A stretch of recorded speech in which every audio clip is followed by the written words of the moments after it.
नमस्कार दोस्तों, मैं गौरव कुमार आपका अपना YouTube चैनल के क्लासेस तकीपुर में स्वागत करता हूं। दोस्तों, हमने पिछले वीडियो में आपको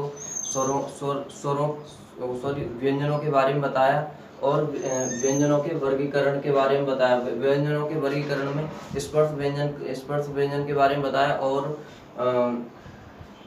व्यंजनों का उच्चारण स्थान भी बताया। लेकिन आज हम बात करते हैं व्यंजनों के वर्गीकरण में घोषत्व के आधार पर। किसके बारे में बात करते हैं? घोषत्व के आधार पर। घोषत्व के आधार पर हमारे दो प्रकार के होते हैं, अघोष व्यंजन और सघोष व्यंजन। सघोष व्यंजन को घोष व्यंजन भी बोलते हैं। अब अघोष व्यंजन किसे कहते हैं?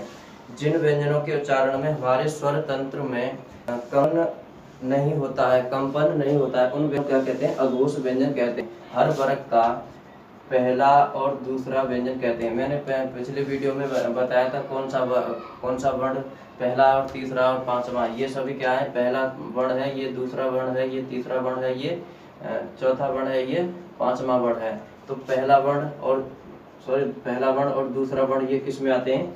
अघोष व्यंजन में आते हैं और इनको स भी बोलते हैं। स किस में आते हैं? अघोष व्यंजन में आते हैं। अब बात करते हैं सघोष व्यंजन की। जिन व्यंजनों के उच्चारण में हमारे स्वर तंत्र में कंपन उत्पन्न होता है, उन व्यंजनों को क्या कहते हैं? सघोष व्यंजन या घोष व्यंजन कहते हैं। ये हर वर्ग का तीसरा, चौथा और पांचवा अक्षर होता है। इनको यर लव इसमें भी आते हैं। इसमें किस में आते हैं? सघोष व्यंजन में आते हैं।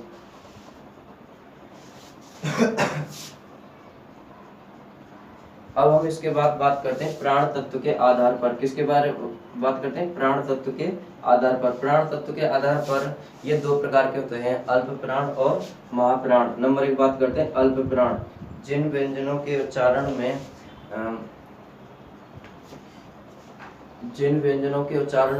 मुंह से कम मात्रा में हवा निकले, यानी कि हवा मुंह से कम मात्रा में निकले, उन व्यंजनों को क्या कहेंगे? अल्प प्राण व्यंजन कहेंगे।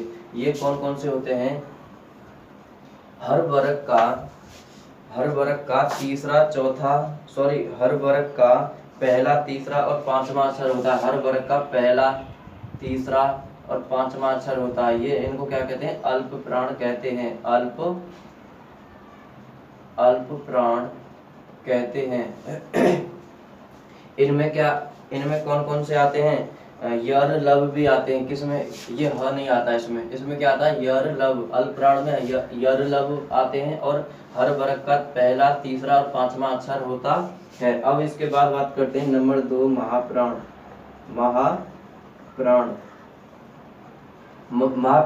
महाप्राण कहते हैं जिन व्यंजनों के उच्चारण में वायु मुंह से अधिक मात्रा में निकले, उन व्यंजनों को क्या कहेंगे? महाप्राण कहते हैं। अब इनमें कौन कौन से होते हैं? हर वर्ग का दूसरा और तीसरा, हर वर्ग का दूसरा और चौथा व्यंजन होता है और इसमें स और स ये तीनों किस में आते हैं? महाप्राण में आते हैं। किस में आते हैं? महाप्राण में आते हैं और इसमें ह भी आता है। क्या आता है? ह भी आता है इसमें। और अब इसके बाद हम बात करते हैं संयुक्त व्यंजन। कौन सा व्यंजन बात करते हैं? संयुक्त व्यंजन। संयुक्त व्यंजन कहते हैं जिन दो व्यंजनों के मेल से बने वर्ण को क्या बोलते हैं? संयुक्त व्यंजन कहते हैं।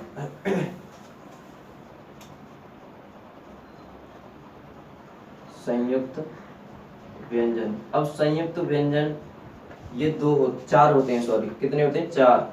छ, त्र, ज्ञ और स्र। छ। अब ये किस किस से मिलकर बने होते हैं? ये क प्लस स से मिलकर बना होता है, ये त प्लस र से मिलकर बना होता है, ये ज प्लस य से मिलकर बना होता है और ये स प्लस र से मिलकर बना होता है। अब हम बात करते हैं शब्दकोश में स्थान इनका किसके बाद किसका स्थान है। अब शब्दकोश में अब तुमसे क्वेश्चन करा जाए कि छ का स्थान किसके बाद है? शब्दकोश में छ का स्थान किसके बाद है? तो किसके बाद है, क के बाद छ का स्थान है, और इसका त के बाद त्र का स्थान है, और ज के बाद इसका ज्ञ का स्थान है, और स के बाद इसका स्र का स्थान है। अब हम बात करते हैं इसके बाद उत्क्षिप्त व्यंजन। कौन से बात करते हैं, उत्क्षिप्त व्यंजन।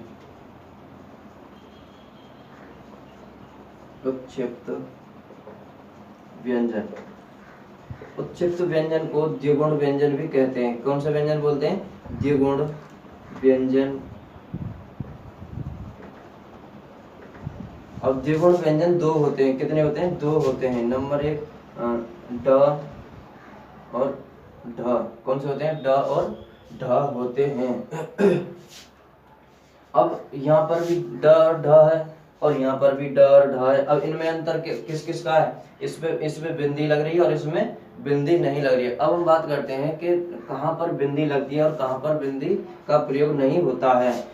मैं बता दूं कि जैसे कोई शब्द है, अगर शब्द के शुरुआत में ड और ढ आ रहे हैं, तो शुरुआत में आ रहे हैं तो इस ड और ढ का प्रयोग होगा, और शब्द के पहले अक्षर को छोड़कर किसी भी स्थान पर उसका प्रयोग हुआ है तो वहां पर क्या हुआ, ड, इस ड और ढ का प्रयोग होगा। जैसे मान लो ढोलक, क्या है, ढोलक, तो ढोलक में क्या है, ढ पहले स्थान पर है, तो जहां पर पहले स्थान पर होगा वो इस ड और ढ का प्रयोग होगा। तो अब जैसे मान लो पढ़ना, क्या है, पढ़ना, तो यहाँ पर क्या है, दूसरे स्थान पर आया, तो इसके नीचे क्या होगा, द्विगुण व्यंजन का प्रयोग होगा। अब जैसे क्या है, डमरू, क्या है, डमरू, तो डमरू में पहले स्थान पर आ रहा है तो इस ड और ढ का प्रयोग होगा। अब बात करते हैं लड़ना, क्या है, लड़ना, तो लड़ना दूसरे स्थान पर आ रहा है तो इस यहाँ पर क्या होगा, द्विगुण व्यंजन का प्रयोग होगा। आज के लिए इतना काफी। वीडियो को अंत तक देखने के लिए धन्यवाद। अगर हमारी वीडियो आपको पसंद आए तो लाइक करो और चैनल को सब्सक्राइब करो।